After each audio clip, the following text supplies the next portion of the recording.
What's up, Savings Squad and family? In today's video, I want to talk to you about how to budget on a low income.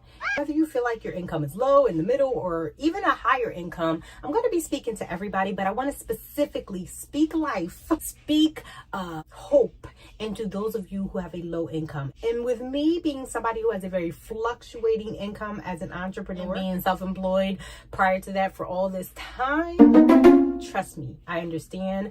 I've done it wrong. I've done some things right, and I want to help you out. So the first thing I want you to do, and you probably need to do if you have a low income, is create a plan, create a spending plan, often referred to as a budget. But I don't want to turn you off today. I don't want you to get scared or get nervous or think it has to look a certain way. Create a spending plan that works best for you. Not the Joneses, not me, not somebody else. However, there are some budgeting methods that work well based on your personality. So if you are somebody who likes to save money, wants to save money, needs to save money, but needs flexibility, you're not a super duper over planner like me, this is a pretty flexible, broad spending plan where you put 50% towards your needs. So that's your bills and your expenses, stuff you need food, you need to keep that roof over your head. 30% towards your wants. Okay, there goes your flexibility, girl. You can go ahead and eat out a little bit. You can maybe get some cute jewelry, get some cute shoes, go shopping a little bit, and then 20% towards your savings. Now,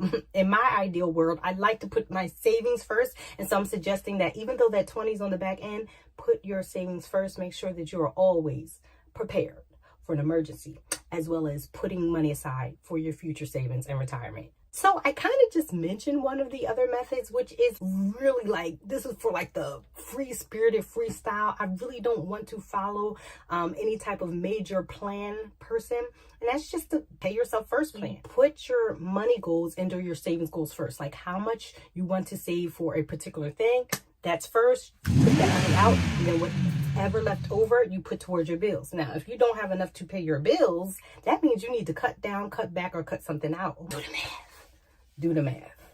Do the math. The next thing you can do if you have a low income is review and monitor your expenses. Okay, so we're not just talking about your frivolous spending. We're talking about those expenses that come out every month or every 6 months if it's car insurance or something else. But those expenses that you're paying right now pretty much on a regular basis. Now, as you review them, I want you to be open-minded and think about, are they holding you up from your savings goals? Are they causing you to get delayed on other bills? Is there more going out than coming in? That's a problem. If that's happening, I found that out when I started budgeting. Don't worry. We want to cut down, cut back, or cut out something. That's kind of the short answer. There's other things you can do, but literally, if you just look and review and you see what's kind of necessary, what's not necessary at all, what you can temporarily cut back on, because guys, I don't want you to not have a life. You want to have freedom. Financial freedom comes with some freedoms, but it may be a temporary thing that you cut out for 3 months, 6 months, just to get to your goals. And then you put it right back on in that budget, honey. It could come back. Tip number 3 is very similar to the last tip in that you're going to have to control your spending. I want you to temporarily reduce your spending. Okay, so we cut back on the expenses that are already coming out, like our household expenses. But now we done left the household. Or maybe we didn't, because now we got all this online stuff. We got Amazon, we got a phone. We can just do it right from in our pajamas, right from the bed. We don't have to go nowhere. Y'all know. Put it in comments below if you do it. Don't lie, don't lie. Back to what I was saying. Temporarily reduce your spending. And make sure you actually know how much you can afford to spend. Don't be swiping that card and hoping and praying that it goes through and that you have the money in the account. You should already know how much is in your bank account, and you should already know how much you have allotted yourself to spend. Not like how much is in your bank and you could just spend, because it could be for a bill or something else. How much did you allocate to yourself within your budget to spend? I want you to research who you bank with. So I don't put this out here a lot. For a long time, I was banking online, guys, and no fees, hardly no fees at all. And in fact, every couple of months, I was getting $20 because I was getting a lot more rewards and no fees. Now, granted, I didn't have a teller or somebody that I could go to and do certain transactions. So it was kind of difficult initially, but I worked it out, guys. I worked it out. So I want you to think about how you're banking, where you're banking. Are you constantly getting fees?